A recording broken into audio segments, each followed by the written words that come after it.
بنیادی مرکزی جهاد و سنتونو کی مدرسہ مکتب نظر بدل رسول کریم صلی اللہ تعالی علیہ وسلم جکڑا دا مکی مکرمی زاد اللہ کرما و شرفا دا اللہ تعالی بحکم دا تعمیر مطابق ہجرت کو فرمائے رسول اللہ مبارک صلی اللہ علیہ وسلم مدینہ منوری تنل داخل شریف رسول اللہ مبارک صلی اللہ علیہ وسلم قبا کی جاگہ دا مدینینا لک بار و نزائی بیرو حاجان و صاحبان اور عمرہ قبول کو حضرات و مکتلے دا یوزائی دا مسجد مجھوڑی رسول اللہ دلتا قیام فرمائی رسول اللہ مبارک دلتا پاتی شد اقوال مختلف تھی اقوال کی مستند راجع قول داری کہ رسول اللہ مبارک صلی اللہ علیہ وسلم دلتا چوار لس رزی قیام فرمائے چوار لس رزی فاتح پداغا چوار لس رزو کی رسول اللہ مبارک کم عمل فرمائے تاریخ میں کی سیرت کی رسول اللہ مبارک دا پول نڑومے پول نمخی دلتا دا مسجد بنیاد کی چرتا پا اسلامی سطح کی صرف اسلامی اعتبار صرف مسجد تم رغٹ مقام نہ لرلے تم رغٹ حیثیت نہ لرلے رسول اللہ مبارک صلی اللہ علیہ وسلم بدا مختصر قیام کی مختصر دورانیہ کی بلغو رزو کی دا قدم نمچتولی دا عملی اقدام بینکولی دا عملی اقدام او دا قدم نمچتولی او دا مسجد بنیاد خودل او بیا داغی تعمیر کول دا منگ او تاست پیغام راکی چی دا مسلمان دا پارا پکار داری چی پا اسلامی چاپی ریال کی اسلامی معاشرہ کی دا مسلمانانو او دا مسلمانانو دا اولاد تربیت دا پارا داغی اول قدم اول عملی اقدام با مسجد جوڑاول ابادول دینا بعد رسول اللہ مبارک صلی اللہ علیہ وسلم مدینہ منوری علی صاحبها التحیہ والسلام زادہ اللہ نورا و شرفا اغیت تشریف راولی علامہ بدرالدین عینی سے لکلی حافظ ابن حجر لکلی ابن ملقن لکلی قسطلانی لکلی دیگر علماء لکلی ترشپک و میاش لکلی ومدینہ منورہ کی مسجد و مدرسہ لیکن رسول اللہ مبارک بھی زیاد فکر منو صحابہ کرام و طبعی و مختلف مجالس ہوئی داگی ارمان داگی ارزو و تمنا اظہار فرمائلو کہ کاش کی دا مسلمانانو دی اجتماعی عبادت دا پارا دا مسلمانانو دا راجع مکولو اور اطولونو دا پارا یو سجدگاہ موجود ہے سجدی لگولو عبادت کرو یو زائی موجود ہے رسول اللہ مبارک دا تمنا و ارزو بل رسول اللہ مبارک دا ارزو و تمنا و زمان دا صحابہ کرامو دا مسلمانانو داوی دا بچیانو دا تربیت دا پارا داوی دا تعلیم دا پارا یو درس دا یو تعلیم دا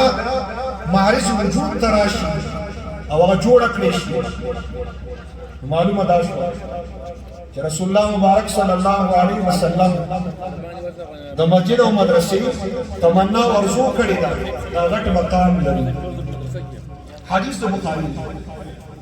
رسول اللہ مبارک صلی اللہ علیہ وسلم فرمائی لوددتو زدہ امید لرم ارزو تمنا لرم زدہ اللہ پڑا کی شہید کریشن ثم احیا ثم اقتل ثم احیا ثم اقتل یہ بات بخاری دنیا کتابوں کی بات ہے دلتا حافظ ابن حجر رحمت اللہ علیہ فتح الباری علامہ بدرالدین عینی عمدۃ القاری قسطلانی ارشاد الساری ابن ملقن پر توضیح کی یہ توضیح ہوا اصول فقہ کتاب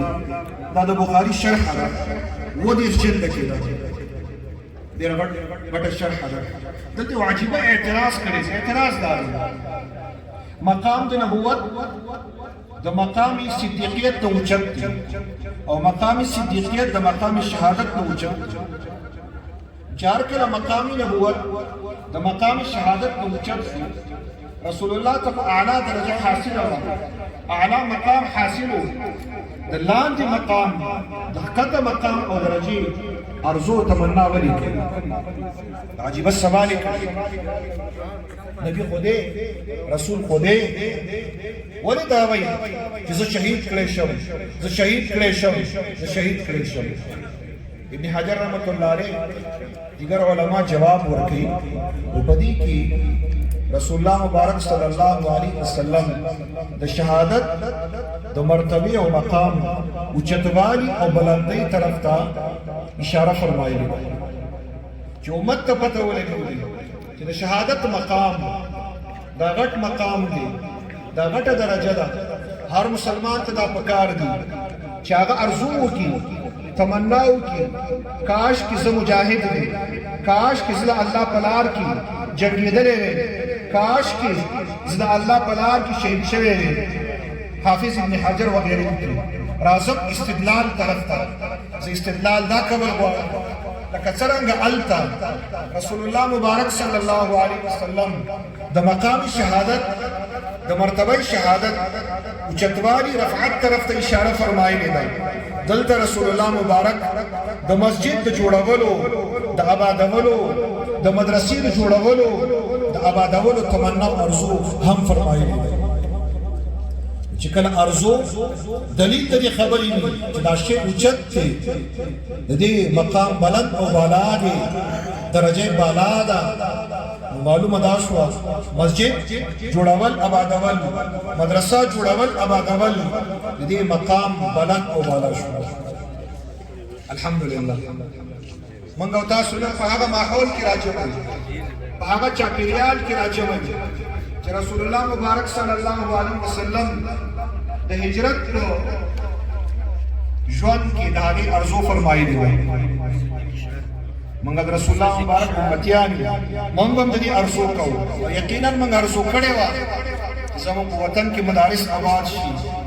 په اسلامي مقدس ماحول کې په ازادانه طور باندې ازادانه توګه باندې هلته اسلامي تعلیمات وي الله عز وجل زموږ او ستاسو ارزو راکړو الحمدلله الله را پورا کړل اوس موږ او تاسو په کار چې دا نعمت شکریا ادا کړو دا مدرسه نور مدارس دي هغه آباد دي او دې مدارس ته دعاګانې وکړي کوم خلک چې دا مدارس جوړي آبادې او د مدارسو ترقي غواړي په هر حیثیت او اعتبار سره دي هغه ته دعاګانې وکړي دا وایي معاونین جوړ شو هغوی دپاره فنډ او د هغوی دپاره مانع جوړ شي د هغوی دپاره نور چاپیریال او ماحول زمینه مساعده کړو لاره ورته برابره کړو دا به دغې نعمت شکریه ادا کول وي او که چېرته موږ داسې ونه کړو د دې عکس العمله وکړو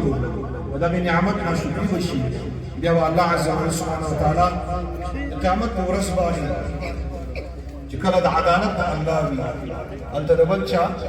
خبره بیا نه چلي هلته بیا مختور وي الله دې داسې ما خبره د رسول الله مبارک د تمنا او ارزو کوله رسول الله مبارک تمنا او ارزو لرله ابو بکر صدیق رضی الله عنه ابو بکر زما زړه کې خواهش راغلی او زه دا عملي کول غواړم صرف خواهش نه کوي هغه خواهش باندې الله اجر ورکوي چې کوم خواهش انسان هغې باندې د عمل کولو عزم او قصد لري چې زمینه برابر شي حالات برابر شي حالات مساعد نو الله په هغې باندې بیا اجر ورکوي رسول الله مبارک تمنا ارزو کړې وه لیکن حالات برابر شو رسول الله مبارک حضرت ابو بکر صدیق ته وایي ابو بکر صدیق زه اوس ځمکه اغوستل غواړم ځکه مسجد خو په فضا کې نه جوړېږي مدرسه هم فضا کې نه جوړېږي چې پراشوټ او هوا کې جوړه کړه ځمکه خو غواړي لکه دا ځمکه ده راځه چې لاړ د مسجد او مدرسې لپاره ابو رضی الله تعالی عنہ رسول الله مبارک صلی الله علیه وسلم ته وایي لبیک وسعدیک یا رسول الله ستا خادم حاضر دی بالکل آماده کمر بسته دي. زما ګرانو عزیزانو، موږ او تاسو په کار دی دغه شان ته د دین د خدمت موقع راشي، ضرورت پیدا شي، نو کله چې آواز وکړي شي موږ او تاسو باید لبیک او سعدیک ووایو چې بالکل تیار یم، آماده او کمر بسته یم. ابوبکر صدیق تیار شو. وابه روایت ابو بکر صدیق رضی اللہ تعالی عنہ رسول اللہ مبارک صلی اللہ علیہ وسلم سره روان شو. کم چې زمکه مالکان دي رسول الله مبارک صلی الله علیه وسلم زمکه مالکان ته وایي دا زمکه په من باندې خرڅ کړي، زمکه په من باندې خرڅ کړي. نو هغه دا ویل چې زمکه په من خرڅ کړي. څنګه هغه ته اندازه ولګیدا دا زمکه د مسجد او مدرسې لپاره موږ نه خرڅ کړو، موږ لله فی الله مفت درکو، ځکه جنت موږ هم غواړو. د دې نه بله خبره دا معلومه شوه جنت ته د تلو دپاره مختصره لار مدرسه او مسجد جوړول. زه روایت د بخاري درته دلیل کې پیش کوم. هغه وره دا ویلي لا نطلب ثمنه الا من الله، موږ د ځمکې پیسې نه اخلو، روپۍ نه اخلو، موږ د دې هر څه اخلو د الله نه، او الله ورکوي جنت کوي. جنت غواړو، ځمکه موږ نه غواړو، پیسې نه غواړو. معلومه دا شو مدرسه آبادول د هغې دپاره ځمکه ورکول، مسجد آبادول د هغې دپاره ځمکه ورکول. الله عز وجل سبحانه وتعالی د انسان ته په عوض او بدل کې جنت ورکوي، او انسان چې جنت ته لار څنګه ورکوي بس دغه انسان کامیاب. دلیل کې واورئ آیت قرآن شریف کې الله فرمایي فمن زحزح عن النار وادخل الجنة فقد فاز. کوم انسان چې د اور نه بچ کړی شو او د جنت حقدار او مستحق ته وکړی شو دا انسان کامیاب. نو کامیاب جنتي دی او جنتي جوړیږي ډېرې لارې نورې دي. زما مقصد نفي د غیر نه ده، زه د دې شعبې عظمت شان بیان زما مقصد دا دی. جنت ته داخلېدو دپاره مختصره لار هغه جنت مدرسه آبادول او مسجد آبادول. زه یو بل روایت درته پیش کړم، خبره انشاءالله را مختصروم را ټولوم. حضرت عثمان رضی الله تعالی عنہ مسجد نبوي سر نه جوړ کړو. مسجد نبوي رسول الله مبارک صلی الله علیه وسلم په دور کې دوه جوړ شوی. سهمودی لیکلي دي اخبار مدینه کې، حضرت شاسم الحرف الشاذلي کې لیکلي دي، دیگر علما هم لیکلي دي، علامه بنوري رحمت الله علیه معارف السنن کې لیکلي. بیا د هغې تعمیر کړی ابوبکر رضی الله تعالی عنہ، بیا عمر رضی الله عنہ، بیا عثمان رضی الله عنہ. عثمان رضی الله تعالی عنہ په مسجد باندې ډېره خرچه وکړه، لکه په دې مدرسه کې شوې ده، په نورو مدارسو باندې شوې ده. خلکو اعتراضونه شروع کړل. اعتراضونه دوه، لومبی اعتراض دا و چې د بیت المال پیسې ضایع کړي، او دویم اعتراض دا و چې دا خلکو ته ځان ښایي. د ده مقصد ریا ده چې خلک دا وایي دا پلانکې ریا کوي، ځکه یې ښایسته مدرسه جوړه کړې ده، ځکه یې مدرسه باندې خرچه کړې ده. د ده مقصد د الله رضا نه ده، د ده مقصد ریا ده. دا دوه اعتراضه عثمان ذی النورین رضی الله تعالی عنہ باندې خلکو کول. عثمان رضی الله عنہ د دې دواړو جوابونه ورکړل. د لومبي اعتراض جواب دا و چې دا مدرسه ما د بیت المالو پیسو نه جوړه کړې، دا مدرسه ما دا مسجد ما په شخصي پیسو باندې جوړ کړې دي. دا د لومبي اعتراض جواب شو. دویم اعتراض چې خلکو ته ځان ښایي، دومره خرچه یې کړې، ښایسته مسجد جوړ کړی دی. هغه ورته نه، زما مقصد ریا نه ده. رسول الله مبارک صلی الله علیه وسلم فرمایلی دي من بنا لله مسجدا بنا الله له بیتا فی الجنه. څوک چې مسجد جوړ کړي الله تعالی به د هغې په عوض کې، ما د جنت خبره کوله، الله به د هغې په عوض کې په جنت کې ورته کور جوړ کړي. زه دا غواړم چې په جنت کې زما کور جوړ شي ریان مقصد نه ده زه دا وایم خپل مجاهد ولس او ملت څوک وس لري طاقت لري راشي مدارس آباد کړي مساجد آباد کړي والله العظیم د هرې مدرسې او مسجد په عوض کې به الله په جنت کې عظیم الشان کور درکړي زه به د نقطې خبره درته من بنا لله مسجدا بنا الله له بیتا فی الجنه دلتا علماء کی تشبیه په مبنا کې نه ده علماء به دې کوي زه بیا له وضاحت زمانو ورونه می کوی شي دلته تشبیه په مبنا کې نه ده دلته تشبیه په بنا کې ده پښتو کې به د وضاحت وکړم دا معنا نه ده چې څوک کمزورې مدرسه جوړه کړي یا کمزورې مسجد جوړ کړي الله به عیني دې په شان ده کمزورې کور په جنت کې ورکړي تشبیه په مبنا کې نه ده تشبیه په بنا کې ده یعنی کوم انسان چې خپل وس مطابق د الله د رضا حاصلولو لپاره مسجد او مدرسه جوړه کړي الله عز وجل د انسان ته په جنت کې کور جوړوي انسان د خپل شان مطابق جوړوي الله د خپل شان مطابق چې جنت کې کور ورکړي سبحانه سبحانه ما أعظم شانه لا يحق ولا يتصور ولا يمكن الله د خپل شان مطابق کور ورکړي راشي زمانګه امام انداري دا الله د شان مطابق په جنت کې کور حاصلول غواړي دا په مسجد او مدرسه نور لارې هم شته لیکن موږ مدرسه کې نازل د مدرسې خبره ما خبره دا شروع کړې وه رسول الله مبارک صلی الله علیه وسلم او حضرت ابوبکر صدیق رضی الله عنه لاړل د ځمکې مالکانو سره خبره وکړه چې موږ د مسجد او مدرسې لپاره ځمکه اخلو هغه له موږ پیسې نه اخلو ولی لا نطلب ثمنه الا من الله موږ دې پیسې نه اخلو موږ د الله رضا او جنت غواړو لیکن رسول الله مبارک صلی الله علیه وسلم مبارک دادی قیمت دادی پیسې ادا کول غوښتل ورته فرمایل نه ثامنونی قیمت راته وایي چې هغوی پوه شو چې رسول الله مبارک صلی الله علیه وسلم په هر حال کې د ځمکې قیمت ادا کول غواړي هغه وایي ټیک دی دومره قیمت دی اوس دلته بلې نقطې ته ګورئ چې کله د پیسو خبره راغله رسول الله مبارک صلی الله علیه وسلم ابو بکر ته فرمایي ابو بکر پیسې ورکړه ابو بکر صدیق رضی الله عنه فورا مسجد ته لاس کې پیسې وباسي ورکړي نو اکثر پیسې ادا کړې د مسجد او مدرسې رسول الله مبارک بیا فرمایي او ټول نه غټ احسان په اسلام کې په ما باندې د ابو بکر دی او زما غټ محسن زما غټ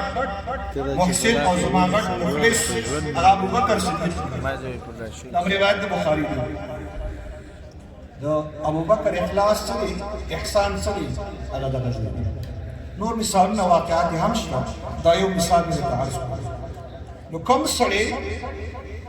چې مدرسه آبادی مسجد آبادی هغه باندې خرچه کوي زدا نه کوي روایت د بخاری میں د دلیل کې پیش کړو چې دا د رسول الله په نظر کې غټ احسان کوونکی نیکی کوونکی او دا غټ مخلص او کتابونو لیکلي کوم انسان چې مخلص وي دا انسان د هلاکت نه محفوظ دی او ټوله دنیا هلاکت د مخلصین د هلاکت نه محفوظ دی که هلاکت نه محفوظېدل غواړي ژغورنه او نجات غواړي د نجات او د خلاصون لار همدا ده چې موږ دې طرف ته متوجه شو او دې طرف ته خپل نصرت او تعاون او توجهات راوګرځو واوري بس خبره ختمه باندې باندې زمکه واغستل بیا د زمکه آبادی شروع شو کله آبادی تاسو وینئ داسې آبادی شروع شو رسول الله مبارک صلی الله علیه وسلم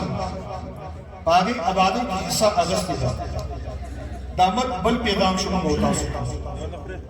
د الله نه بعد په کائنات مخلوقات کې چې کوم سردار دی هغه رسول الله مبارک صلی الله علیه وسلم دا الله نه بعد په ټولو کائناتو مخلوقاتو کې رسول الله صلی الله علیه وسلم همسیال نشته دا هغې هم مرتبه نشته لیکن هغه د مسجد په تعمیر او آبادۍ کې د دیني تعلیمګاه او درسګاه په آبادۍ کې خپل حساب دی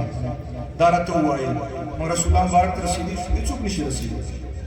رسول الله د خپلو ګرد ته د هغې د قدمونو ګرد ته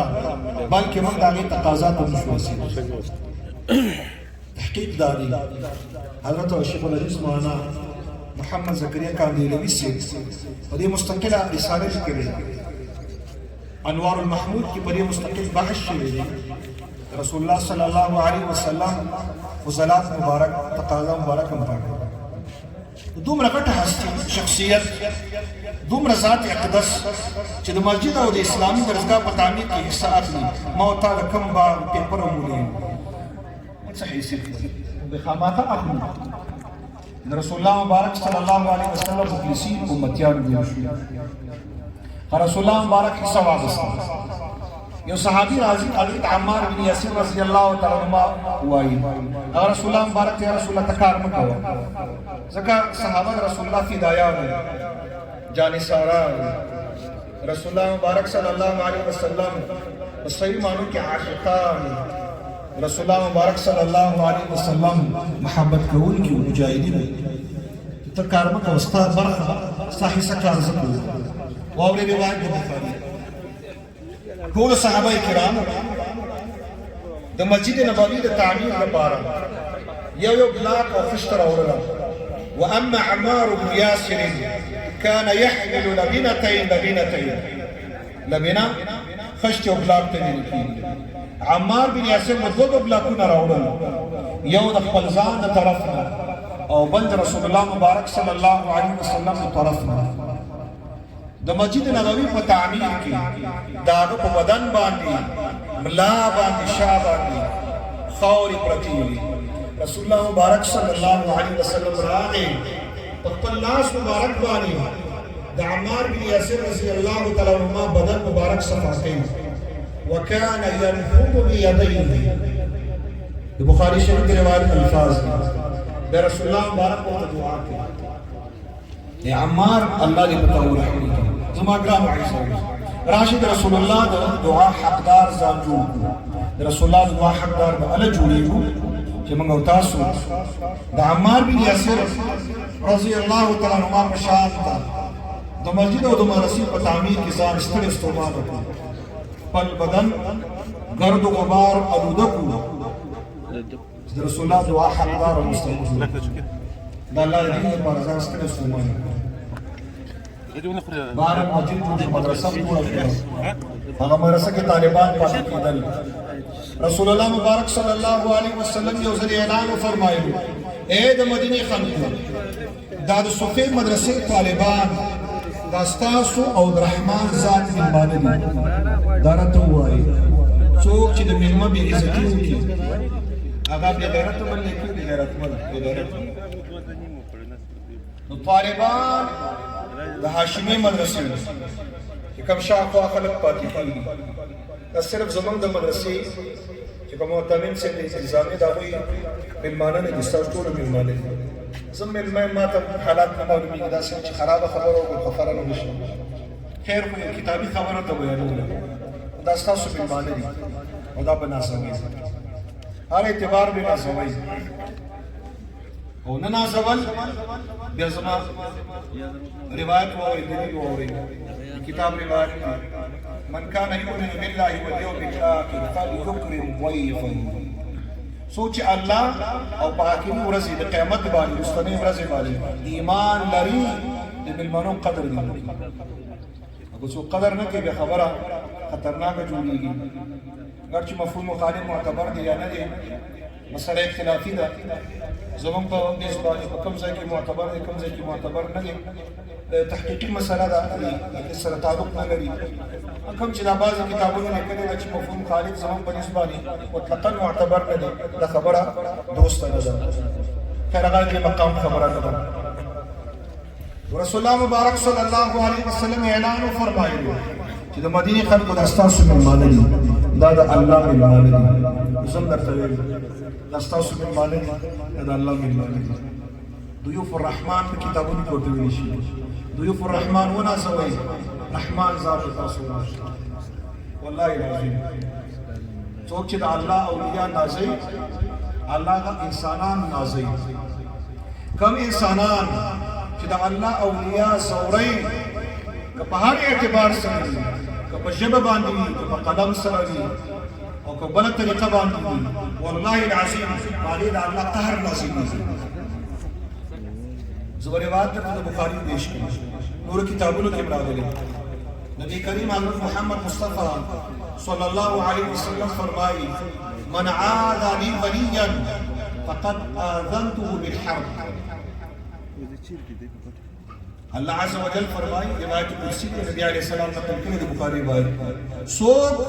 چې د الله اولیاء وسره الله اولیاء داري دشمنی کوي زوره الله یې زمانه جنگ اعلان وکړي ور الله تعالی د امریکا سره جنگ اعلان وکړي امریکا کوم ځای ته لاړ پته یې نه لګي چیرته ته لاړ الله د شکست سره د ذلت سره مخامخ ټول ته داغي که چېرته موږ او تاسو د طالبانو د مدرسو د اولیاء الله د الله دوستانو قدر ورکړو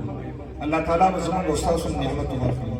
الله تعالی موږ او تاسو بیا د بدرې خواري سره مخامخ الله یې داسې نه کوي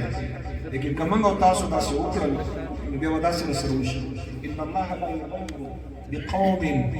الله لا يغير بقوم حتى يغيروا ما بانفسهم تر څو پر چې انسانان سم الله ورسره سم گزاره کوي قرآن کې الله فرمایي د انسانانو عقیده خراب شي د انسانانو رفتار خراب شي مسیر خراب شي د روش خراب شي الله تعالی ته هر څه نو موږ تاسو باید خبرې طرف ته متوجه شو نو دا مدارس آبادون کې مساجد آبادون کې دا د الله خاص انسانان ورپسې د الله تعالی خاص اولیاء دوستان چې کوم په دې مدارسو کې ملنګان دي طالبان دي استادان دي خدمتګاران دي دا د رسول الله مبارک خاص کسان دي روایت حسن غیری دی سندونه زیات دي رسول الله مبارک فرمایا اللهم ارحم خلفائي خدای زما په وارثانو باندې زما په خلیفګانو باندې زما په نمائندګانو باندې خاص رحم فرمایي سوال پیدا شو من هم یا رسول الله ستا نمائندگان وارثان خلیفگان څوک دي رسول الله مبارک صلی الله علیه وسلم فرمایي الذين يروون احاديثي ويعلمونها الناس زمانه روایت زما خبرې نقل کوي خلکو تعلیم ورکړي نقل کوونکي معلمین حضرات متعلمین محصلین حضرات دا رسول الله مبارک صلی الله علیه وسلم خاص کسانان دي خاص نفر دي چې موږ او تاسو ځان په دې کې شامل یو که په دې کې ځان نشو شاملولی نو بیا دوی سره محبت وکړو دوی په تګلاره باندې روان شو دوی خدمت وکړو الله تعالی به موږ او تاسو د هلاکت نه بچ کړي کن عالما او متعلما او محبا او متبعا ولا تكن خامسا فتهلك يا عالم شه يا طالب شه او محبا يا داغو سر محبت کوونکی شه او متبعا يا داغو په نقش قدم باندې روان شه ولا تكن خامسا پنځم مو جوړیږي نو مولای د طالبي د داغو خدمت کی نو سر محبت کی رسول الله مبارک صلی الله علیه وسلم فرمایي فتهلك تبو برباد بش تبو برباد بش الله عز وجل سبحانه وتعالى منغو تاسو دغه مظلوم کړهدلې ولت او ملت ولس د هلاکت نه محفوظ کړي زما ګران اعزام شروع خبره نه دا چې مدارس آباد کړي او اخري خبره نه دا چې مدارس آباد کړي من سن سنة حسنة فله اجرها واجر من عمل بها چا چې اخکار بنیاد کې خودلو بیا په دې مدرسه کې مسجد کې اسلامی مرکز کې خلک تعلیم حاصلوي او دغه بنیاد خودون کې دغه مؤسس خرچه کوونکي ټول عالمانو طالبانو سره په اجر ثواب کې شریک دي څومره طالبان د سبب عمر بن عبد العزيز رحمه الله تعالی مشهور دا ده چې هغه د حدیث تدوین کړی نه دی کړی تدوین نه دی کړی بلکې هغه محدثین کرام علماء کرام دې کار ته هڅولي دي اماده کړي دي حضرت امام مالک رحمت الله علیه حضرت امام زهری رحمت الله علیه همدارنګه څلور علماء دا غي سره فهرست امام زهری سے کار هغه کړی دی تدوین هغه کړی لیکن وسائل ورته عمر بن عبدالعزیز برابر کړي خلق دي ته راهڅولي دي خلق اماده کړي دي و د تدوین حدیث نسبت کیږي حضرت عمر بن عبدالعزیز موږ او تاسو داسې ادارې آباد وکړو چې آینده د خیر نسبت موږ او تاسو ته وشي دا کارنامه لاکي صاحب کړی دی اجر ثواب کې ورسره شریک شو حضرت مولا علی قاری رحمۃ اللہ علیہ بقات سے مشکات کی یو عجیبه خبره لیکلې روایت د ابو داؤد شریف فیض القدیر کې مشتري چې کوم د الجامع الصغیر د حدیث کتاب یو د فقه دی بل د حدیث د شرح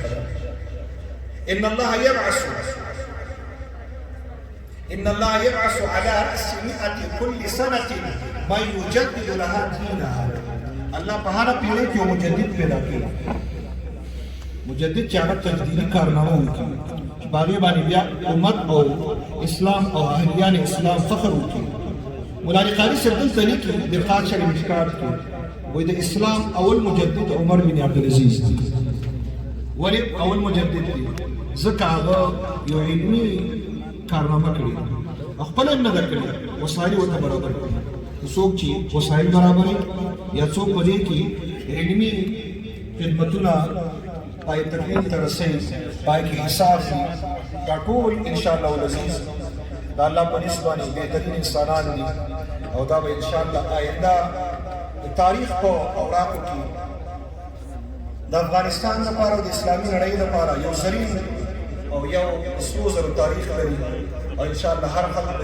هر انسانانو په دعاګانو کې یادوي الله عز وجل سبحانه وتعالى استاسو راتک خپل بارگاہ الہی کی قبول و منظور کی الله عز وجل سبحانه وتعالى اجي صاحبانو ته نور چې کوم د استطاعت او د وسع خاوندان دي چې مدارس اسلامي مراکز آباد کړي دي او د امارت اسلامي ملګرتیا کې الله پاک دې ټول آباد شان لري الله پاک دغه ولس خوشحالي سره ابد الآباد لپاره مخامخ لري الله عز وجل زمونږ د سپېڅلي نظام ته مدارس او استحکام خوشحالي ترقي ورنصیب کړي الله عز وجل سبحانه وتعالى زموږ تاسو ټول علما عاملین کاملین محدثین مفسرین محققین مدققین خادمین دین د الله تعالی په دوستانو کې اولیاء کې د علم او عرفان په خاوندانو کې شامل کړي تاسو زراعت نه یو جهان مننه الله عز وجل سبحانه وتعالى بجنة سر يوزيك وأقول قولي هذا أستغفر الله لي ولكم ولسائر المؤمنين والمؤمنات والمسلمين